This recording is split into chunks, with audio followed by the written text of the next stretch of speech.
አቶ እስክንድር ነጋ ለምናቀርብለው ጥያቄዎች መልስ ለመስጠት ፈቃደኛ ስለሆኑ እናመሰግናለን።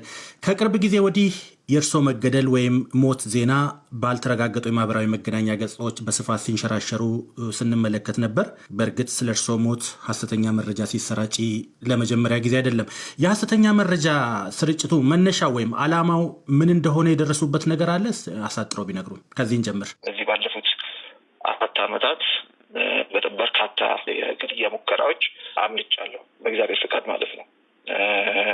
እንግዲህ ምናልባት እነዚህ ሞተዋል ምናምን የሚሉት ያንን ታሳቢ ያደረገ ሊሆን ይችላል ብዬ አስባለሁ። በነገራችን ላይ እነዚህ የግድያ ሙከራዎች ከአየሩም ከምድርም በተጨባጭ የተያያዙ የምናውቃቸውም አሉ፣ ማናውቃቸውም አሉ። በተጨባጭ የምናውቃቸው ግን ከአየሩ በድሮን ከምድርም እንደዚሁ ሰዎች ተንቀሳቅሰው እንደዚሁ ግድያ ለመፈጸም ሞክረው ነበረ እና ምናልባት ከዛ ጋር በተያያዘ ሊሆን ይችላል ብዬ አስባለሁ። ኢላማ የተደረጉት በመንግስት የጸጥታ ኃይሎች ብቻ ወይስ ሌሎች ታጣቂዎችም ጭምር ነበሩበት? አገዛዙ ግልጽ ስለሆነ፣ ሌላው ግን ለጊዜው አስተያየት ባልሰጥበት ይሻለኛል እንላለን። ይታወቃል በደንብ ዶክመንትድ የሆነ ነገር ስለሆነ። ያው በአባልነት መሳተፍ አንድ ነገር ነው። በንቅናቄ ውስጥ ሚናው ምንድን ነው? አሁን ተራ አባል ሆኜ ተንቀሳቀስኩኝ። ከፋኖም ከአማራ ውጭ የሆኑ ረጃጅም እጆች ገብቶበት ነበር እና እነዚያ ነገሮች ተደማምረው የሀሳብ ልዩነቱ እንዳልኩት ጎጠኝነቱ ከፋኖም ከአማራም ውጭ የሆኑ ረጃጅም እጆች ተደማምረው እኔ በአመራርነት ልቀጥል የማልችልበት ሁኔታ ነው የፈጠሩት። አቶ እስክንድር ረጃጅም ያሏቸውን እጆች ሊጠቅሱልን ሊያነሱልን ይችላሉ? እነማን እንደሆኑ? ለጊዜው ልለፈው። ይሄንም ጊዜው ቦታው ጊዜውም ስላልሆነ ልለፈው። እንግዲህ እንደዚያ ካሉኝ እርስዎ በአባልነት የታቀፉበት አፋብን ከሌሎች በኢትዮጵያ ውስጥ ካሉ አማጽያን ጋር ጥምረት መፍጠሩን ሰምተናል። ይህንን የተፈጠረውን ጥምረት እንዴት አገኙት? የንቅናቄው አባል ስለሆኑም ጭምር ሂደቱን ያውቁታል ብዬ ነው ይህንም ጥያቄ ማነሳሎት።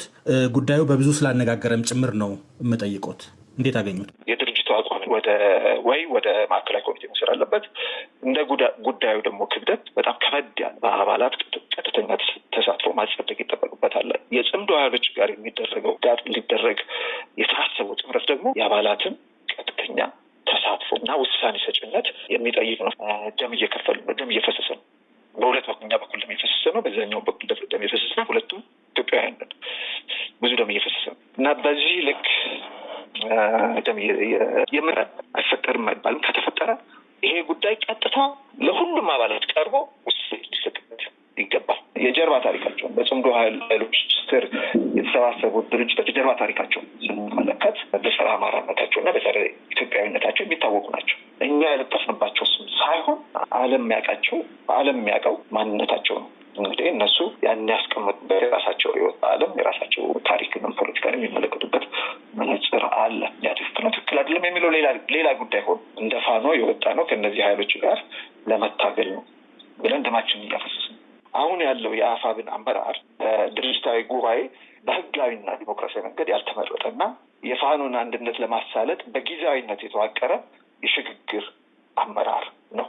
እንዳልኩት ከ7 ወር በፊት አፋሃድና አፋባሃ ተዋህደው አፋብንን ሲመሰርቱ ድርጅታዊ ጉባኤ አልተደረገም። ምንም የተደረገው ድርጅታዊ ጉባኤ በሂደት ይደረጋል። ለጊዜው ይህንን አንድነት የሚያሳልጥ የሽግግር አመራር መዋቀር አለበት ተብሎ ጊዜያዊ አመራር በምደባ መጣው። በምርጫ ሳይሆን በምደባ ነው የተሰየመው ማለት ነው። ስለዚህ ዋና ተልዕኮ የተሰጠው ተልዕኮ ይህን አንድነት ማሳለጥ ነው። ተቀባይነት አለ። በጊዜያዊነት በተዋቀሩት የአፋብ አመራሮች ውሳኔ ከጽምዶ ኃይሎች ጋር ስምምነት ቢደረግ ይሄ ለታሪክና ለህዝብ ግልጽ እንዲሆንልን ነው። ብዙሃኑ የአፋብን አባላት ምንም የምናውቀው ነገር እንደሌለ እና በውሳኔውም እንዳልተሳተፈ በግልጽ ሊቀመጥ ይገባል ማለት ነው። ምን ያህል የብዙሃኑን የንቅናቄውን አባላትና ታጣቂዎች ሀሳብ ያሟላ ነው ጥያቄያቸው የሚለውን ቢመልሱልኝ። ይሄማ ሰራዊቱ ተሰብስቦ ተወያይቶ ድምጽ ሲሰጥ ነው በትክክል የምናውቀው። በቀኝም በግራም ያለው የኔ ነው በብዙሃኑ ብሎ ተጨባጭ በእውነተኛው መልስ ላይ መንደርሰው ሰራዊቱ ጋር ቀርቦ ውሳኔ ሲሰጥበት። አቶ እስክንድር ነጋ ለዓመታት ለሰብአዊ መብቶችና ለፕሬስ ነጻነት ሲታገሉ እንደነበረ ይታወቃል። አሁን ደግሞ ከዚያም በኋላ ያው የፖለቲካ ፓርቲ መስርተውም በሰላማዊ መንገድ የፖለቲካ ትግል የማድረግ ሙከራ አድርገው ነበር። ከዚያ በኋላ አሁን ከአማራ ፋኖ ህዝባዊ ንቅናቄ ጋር አባል ሆኖ የመንቀሳቀስ ደረጃ ላይ ደርሰዋል። ከሀሳብ ትግል ወደ ትጥቅ ትግል ተሸጋግረዋል።